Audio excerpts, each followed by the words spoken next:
Hello, everybody. Good evening. Welcome to Virtual Fridays, our literary series, and coming to you all live from my library. And this is how it's going to work. If you're watching this instead of going on the Zoom link, you get to see our wonderful feature tonight is Yuyu Sharma, and he will do a reading and do a Q&A with us. And if you want to go on the open mic, you should really be in the Zoom room. And that gives you a chance to do that afterwards. But if you're just here to watch Yuyu, enjoy yourself. He's a wonderful, wonderful poet, and he's a good friend of mine. And let me do his little intro here. What we have is, this is his website. And that's where he lives, which is amazing, in Nepal. And this is this just released book in 2019. What's the title of this one, Yuyu? Oh, not this. This is by someone else. My publisher. Mine is it's just I'm just working on it. It's in God's God's messy workplace. Okay. Well, that's go to Nirala Authors, then you will see Nirala Authors. If you click on that. I'll find you. Here's your authors. So tell me, you're in Nepal. You produce a lot of books. How do we purchase one of your books? Oh, thank you. This is here. Yeah, it's this one. This link. Yeah. Oh, there he is. Technically, I'm a genius. So he lives there. They have trees in Nepal, just so if you're wondering about that. And read along with me. This is his bio, and it's really wonderful. He's published many, many books and anthologies. He's traveled the world in the United States to read and also be a representative of the poetry world. He does so much. And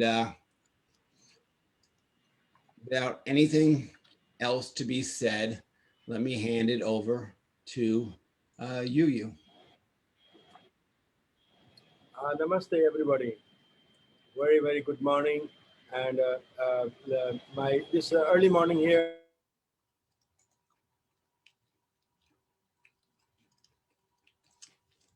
And we lost him. Now on Zoom, ladies and gentlemen, when this happens, oh, there he is. All right, all right, you have to unmute yourself. There you go. So, namaste, everybody. This is early morning here, 5 o'clock in Kathmandu, in the lap of the Himalayas. My greetings to all of you, and so wonderful for us to connect here, our little community that we have in the world. And thanks, Tim, for Timothy, for organizing this. And it's my favorite venue. I have read twice, maybe 3 times at this place, and one of my best venues, I think, in Boston. And I'm glad to see my old friends and all my dear fellows here. And I will begin with this poem on pandemic, because I've been long held up here in Kathmandu for 9 months. It's called On a Long Quarantine Night. You didn't return as promised, late into the night. I longed for the sound of your footfalls on the creaking stairs of our house by the raging brook. And in the early hours of the dawn, dreamt of a grape-shaped newborn baby lying next to me, you present at the dead end of my long quarantine night. So this short poem, and then I would like to read a poem, my favorite poem, that is about Himalayas, mules, as the porters who carry the load up and take the modern world into the remote regions of Himalayas. Poem is called Mules. On the great Tibetan salt route, they meet me again, old forsaken friends. On their faces, fatigue of a drunken sleep, their lives worn out, their legs twisted, shaking from carrying lustrous flags of bleeding ascents. Age-long bells clinging to them like festering wounds, beating notes of a slavery that modernism brings, cartoons of iceberg, mineral water bottles, solar heaters, Chinese tiles, tin cans, carom boards, sacks of rice, and iodized salt from the plains of Nepal Tarai. Butterflies of the terrace fields know their names, singing brooks, tempests of their breathless climes.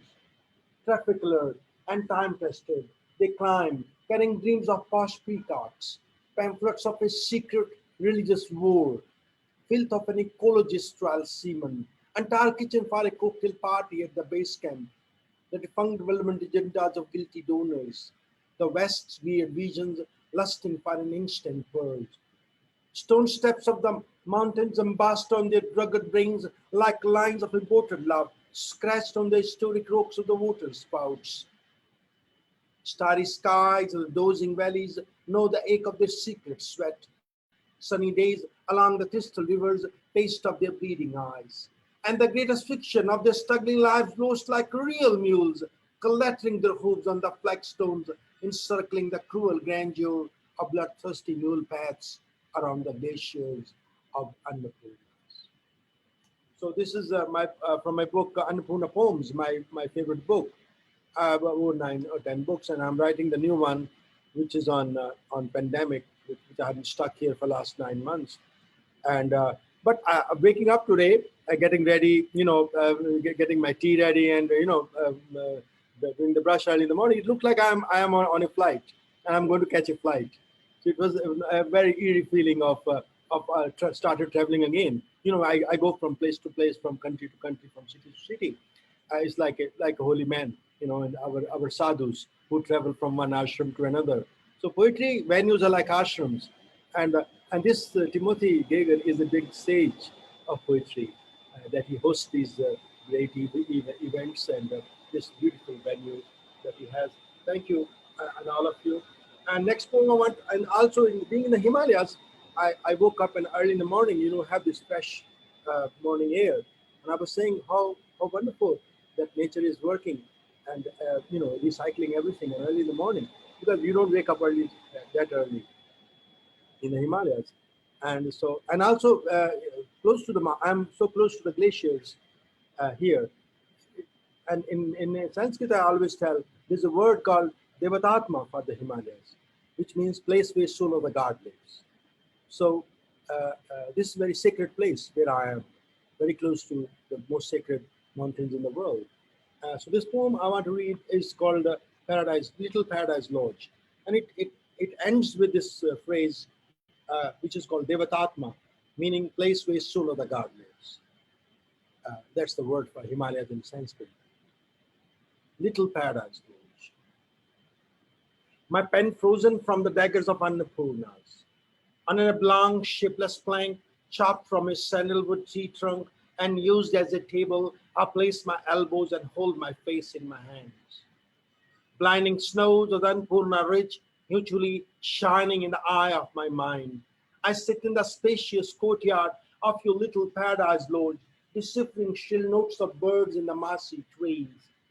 One bird initiates a lilting note like our meeting, while others let loose a racket of breath vessels, ending with question tags.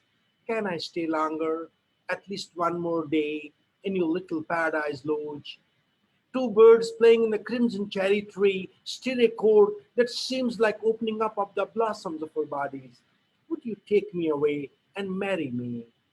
But what about this electric whistle, this cicada's constant cheer, cheer, cheer, the struggle of our breathless bodies against the dark suit of the night, the pigeons strutting freely in your courtyard, cool like exhausted porters, climbing the mule paths in the singing gorges, their guttural quent quent qua, quent quent qua, quent quent qua.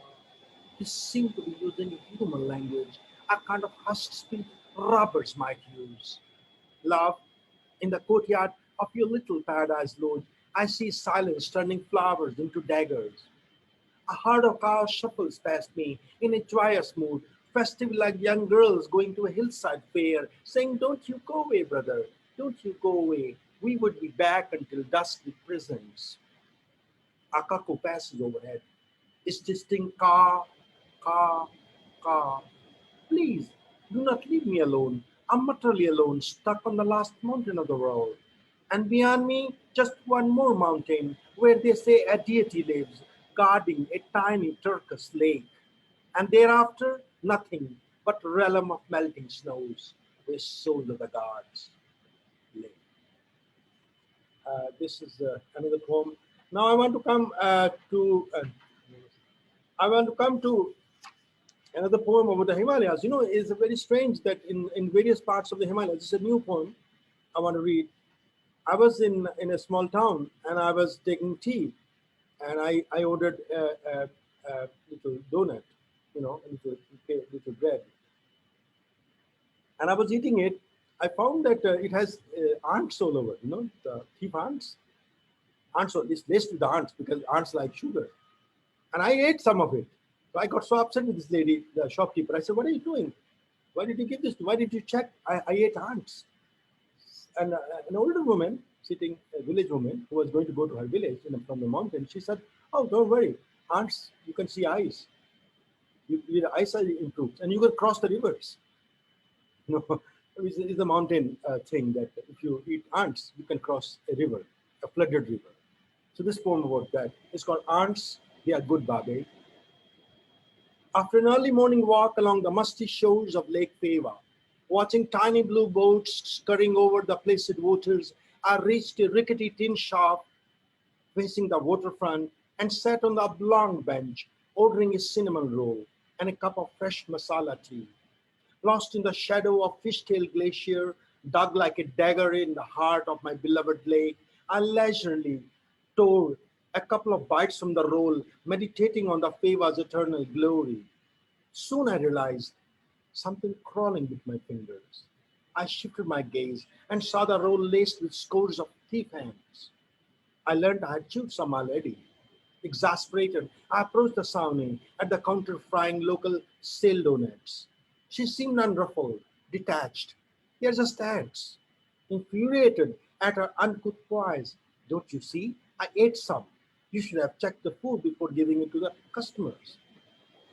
Before I could push the matter any further and ask for an apology or replacement, a grandma sitting outside, waiting for her bus to the root of the lake, attired in shiny royal blue and velvety blue waistband, and nose ring dangling over her tattooed chin, intervened. "Aunt, they are good, Babe. You can see eyes if you get to eat ants." And Grandpa, bent over his shriveled staff, croaked as if rising from a reverie. "They say in the mountains, if you get to eat ants, you can swim across a flooded river. You go buoyant, sa-ra-ra-ra-ra-ra, like an ant on a palm leaf, floating on the turbulent waters. Just shake them off, the roll, son, and enjoy your treat. This morning, you have been blessed." So this is how they responded. In New York, it will be very different. You know, they wouldn't give this kind of answer. I want to read a poem about pandemic. You know, when pandemic took place, Timothy, is good to go one poem. One poem. Yeah. So I want to read this poem. It's about pandemic. When in India it took place, in Nepal, the government just goes to sleep. You know, they don't do anything. And in India, the thousands of workers who were working in Delhi or Mumbai were walking home, miles and miles, thousands of miles, and nobody was bothered with them. And they were dying on the way. The women, the pregnant women were giving birth on the road, and it was very horrifying sight. And this poem, it just came out. There's a anthology published by Penguin and Random House in India, and this poem is included in that. It's called "Running Out of Ink." Is the poem. The anthology is called uh, "Singing in the Dark: Pandemic Poems," edited by an Indian poet, K. Satchidanandan. And "Running Out of Ink" is about all those workers who are just ignored to death because the cities don't no longer need them after the pandemic. So they just left on their own. And all they had to do is walk in the burning heat. So running out of ink like my karma to pen down my grief. as death rages in the dark vaults of the world, and poison is sprinkled with glee on my people, trapped in dark cages, beaten, broken like stones in enclosed spaces of hatred, abused and maimed as their children cry out, gasping for breath. Their journeys to reach distant homes thwarted, mocked at. Their efforts to survive declared uncouth and unconstitutional by well-fed anchors sitting in the plush sofas in the studios of current anarchy. His giant potter's wheel plops out a pile of corpses, rightful relics of Iraq. In my dream last night, I saw a blue Mediterranean shore crop up in my background, a sudden sight of joy at this grey hour. From my rooftop, I see crystal waves crashing against the massy walls of my ancestral house in Punjab, where once wheat fields stretched to the rim of summer songs of wailing hooties. Life multiplies here in my village. Even nails of the corpses flung into the bottomless water wells a decade before my birth grow non-stop, along with their black shiny hair, eyelashes, and long lush beards. Their women were so beautiful, coal-eyed, fair and sharp-featured, whose, my grandpa said, confided in my childhood. Death, she said, is a discarded broom of gloom, a misshapen pygmy slur. The queen mother in her tales cried so much when the father of my hero, the king, brought another wife that she lost her eyesight from crying all the time. And grandpa whispered anecdotes of darker times when the British ruled. The floods swamped the entire district. Everyone waded knee deep in the muddy waters, and corpses of the animals came floating to our doors instead of the singing saints. On the seventh day, he said, he slept on the main battek of our house, uttering prayers as water kept rising, ready to cross over our threshold, and thunder roared overhead all night long.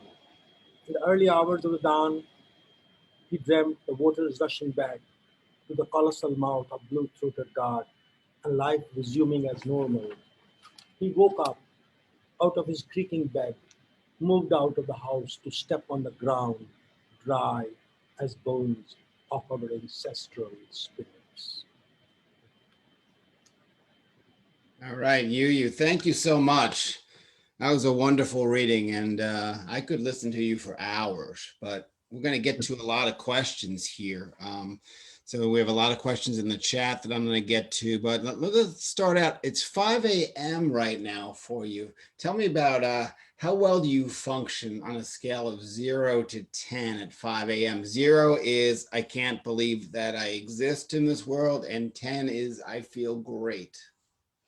Oh well, this there has been ups and downs. Generally, I'm a very positive person. I'm a poet, and I'm a Brahmin, and I'm kind of a learned man, and I have this very spiritual feeling. But during this depression, for the first time, I felt so down, so depressed. At times, it was like really horrible, and so that's why I worked on this book. Instead of getting depressed, I started writing every morning. I wake up every morning, but I don't wake up 5 o'clock, I do 9 o'clock or 8 o'clock, and I write in the morning 2 hours. That's just my routine. But there were times that I couldn't even write. The diary would stare at me, the page would stare at me. So this never happened to me in my life. And so this, and the more, what the thing is that instead of getting depressed, I was more upset at the indifference of the governments. Now, that was because of the pandemic, correct? That you had trouble writing.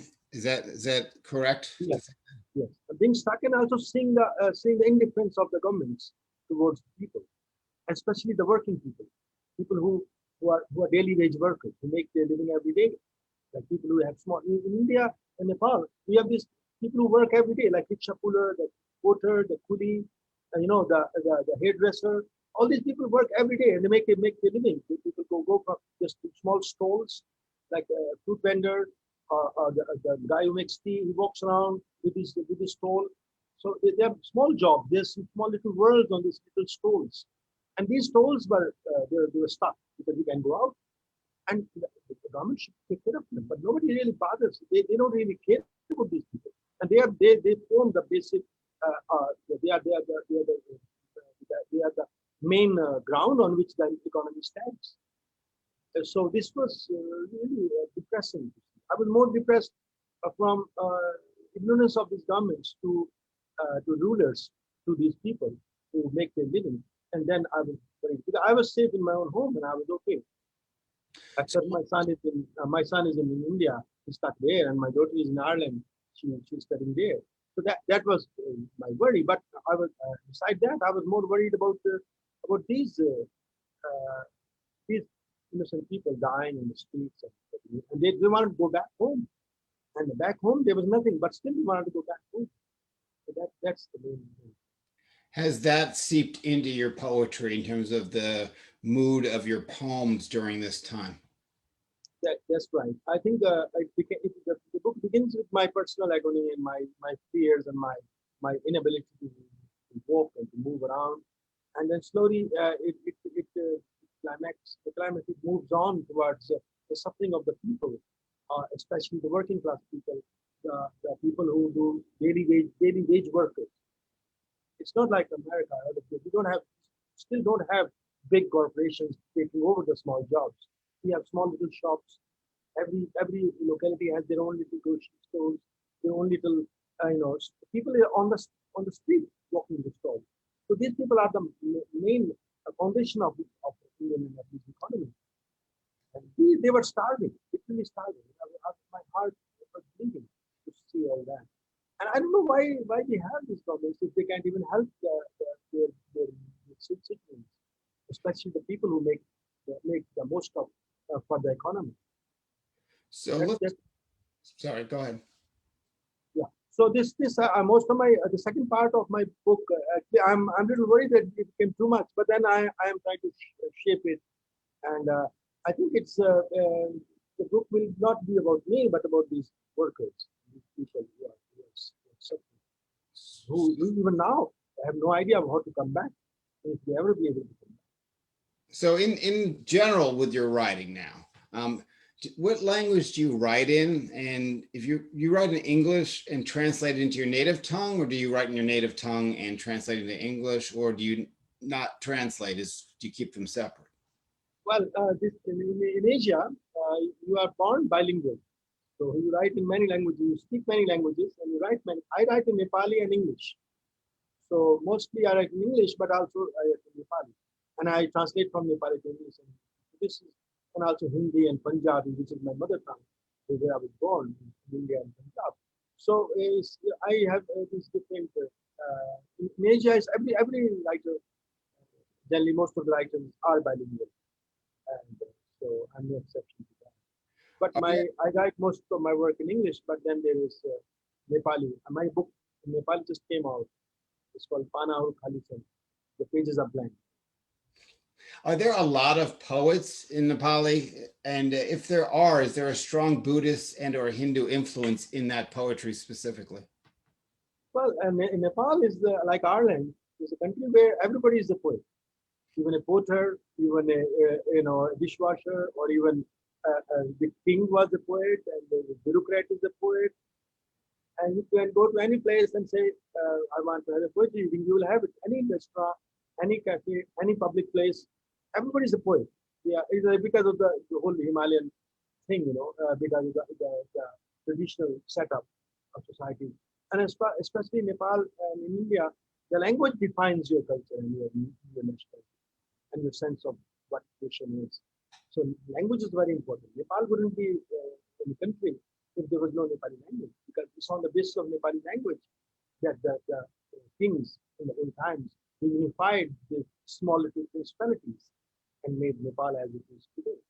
So without Nepali language, there will be no Nepal. So same in India. India is too big, and there are small little pockets everywhere, like Punjabi, Malayalam, Kannada. They are regional languages, and the poetry is very strong there in these parts. Very, very good. So the poetry, all right, we're going to talk about writing in the mountains. So is your poetry different when you're writing in the mountains than when you say you're writing in the plains? And when you're producing a lot of works, do the mountains inspire you to produce more, or is it because you live there, you need to get away from them in order to produce? What stimulates your writing? I think a very good question because I used to. I think without mountains, I wouldn't have found my element. I wrote a little bit in the beginning, but my beginning of my writing took place when I went to a small place called Himpedi in the mountains. There was a university campus, and especially in fact it was a military campus. I was supposed to teach the military cadres, young students who wanted to learn English. So the university sent me there, and in the small town, all the rivers flowing on green mountains, with a lovely hillside, and all cut off from the society. I stayed there 2 years. I think that's where my main birth as a poetic place because I was so close to nature. I've never seen nature in such a from, from close quarters. So it was in that small town, a small village, it's a very remote village, and it's almost starving village. No to that. So it was, and there I learned all what writing is. I became a mountain, and then I traveled a lot. Also, the mountains are my elements. Even when I'm traveling to America or to Europe or to England or to New York, mountains are in my. I look at skyscrapers as Himalayan peaks in New York City. So mountains are my element, and I carry. I met someone in London. This woman after reading, she has been to an older woman. She has been to Nepal, and she said, "You carry Himalayas like you wear them like it's your coat, and you carry them with you, which is so wonderful." So I think without are there writers in your area that we should be following and reading? oh yeah, I said there because there's a magazine called Drunken Boat, and I have a if you go on their site, you will see I have translated about 35 Nepali poets in that you can look at them and if you go to Drunken Boat and I have curated the whole section and translated. I translate a lot from of Nepali poets in magazine critique, which I'm running these days. And during pandemic, I've been very active on critique. I'm trying to bring out several issues on special. And I plan to do a special issue on South Asian poetry. There are a lot of Himalayan poets, there are mountain poets, but most of them don't write about the mountains because Nepal was suppressed and subjugated by these ruthless rulers. So the whole effort of poetry went to overthrow these rulers, and Nepali poetry became very political. So most of the poets were very political. They write this very fiery stuff. So, but some poets also write about the mountains, and some poets write in nature. Same in India, and actually British colonial influence is very dominant. And through Wordsworth, Romantics, everything, T.S. Eliot, all got filtered into Indian languages. And modernism came through that. And so colonial influence, and in Nepal also, the main poets, the whole influence came from Romantics, and then from Victorian poets, and modern poets, T.S. Eliot, and modern, and then it filtered through our own local traditions. So this has been a great combination. Now, when did you start writing poetry, and did you have like a main mentor that inspired you, and what other authors inspired you? Right. I'm Brahmin. I'm a priest. My family, I'm a caste in Nepal, India. We have caste system. I'm a priest. I'm a Brahmin. So my job since childhood was to recite mantras and recite poetry. And my father was a great fond admirer of these Naga sadhus. Sadhus who have ashes over the body, they dreadlocks, and they don't live in one place more than 3 days.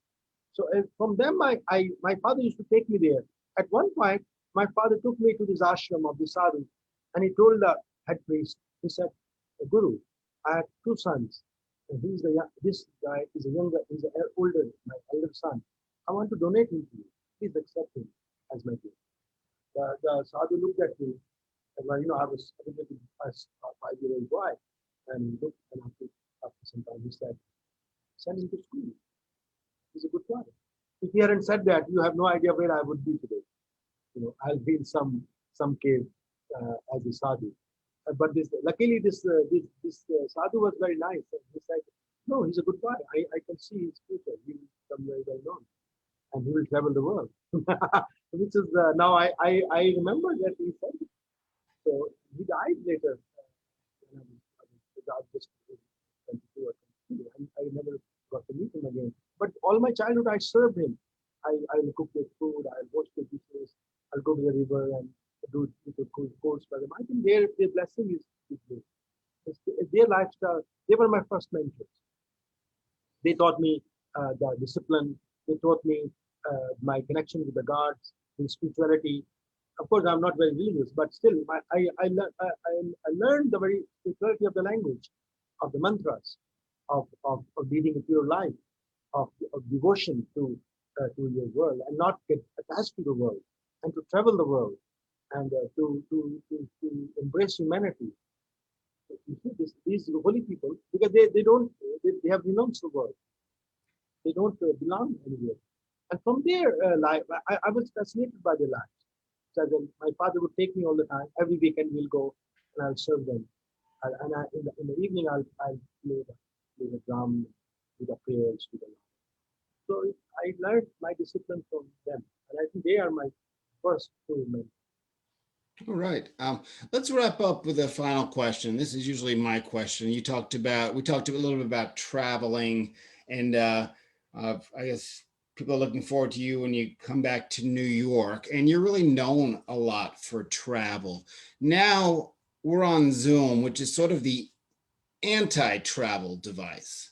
So how has that been for you as an adjustment? Do you like this, or would you rather be out and around, getting up at 5 a.m., taking a plane to the next place? Tell me what you think. Of course, this is virtual, and the virtual can never replace reality. It's like it says that you wake up on a cold island, you know.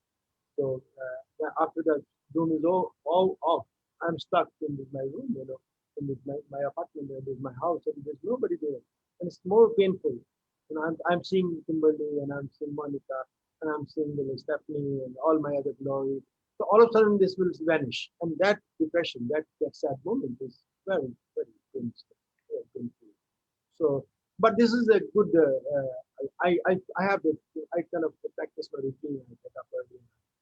I know I decide which point to read. I always decide, even on big readings when I travel, I decide at the moment. I won't know what I'm reading, but I see the people who will be listening, or my fellow poets who will be with me. Then I will decide which point to read. Same I did today.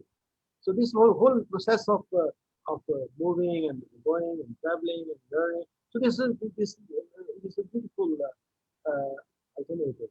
So I'm glad that these things are happening and we are connecting instead of vanishing in oblivion and getting written off, because as that's what is happening in this era. So this is a beautiful way of connecting, but still this is not perfect way of nothing can replace the real feel of meeting Timothy and going out to the bar after a drink. That's the best part, and having fun there and chatting. The after reading parties are I'm missing, because that's the best part of the reading. Getting to know friends and chatting up with them and going to the place and meeting people. Most of my poems come from those hours, the places when we go out after. And nothing can Zoom can't give me that. All right. Well, I want to thank you once again. I'm going to ask everyone to unmute and let out some applause or some shout outs for Yuyu. Wonderful, Yuyu. Thank you, Yuyu. It was wonderful. We miss you. It's good seeing you. So that is great. I'm now going to thank you all for watching on Facebook, and I'm going to end the Facebook stream and just leave us here. See, if you want to be with the cool kids, if you're watching on Facebook, log into the Zoom and your night will continue. But, this is where the cool kids hang. But I thank you, though, for viewing, and we'll catch you next week.